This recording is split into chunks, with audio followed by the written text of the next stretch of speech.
Oh, ang ganda naman yan nung bulaklak niya. Wow! Wow! Yun ang pinakamaganda guys. Tingnan niyo siya oh. Naging dalawa na siya. Kahapon, isa lang yan. Yan. Wow, ang ganda nila.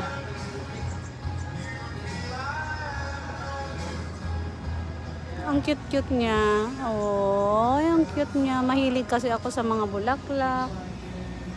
Yan guys.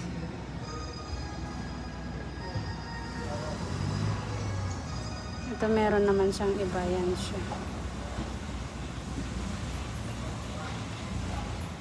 May bulaklak siya. Pero pinakamaganda yun. Ang cute-cute na yung petal niya yun.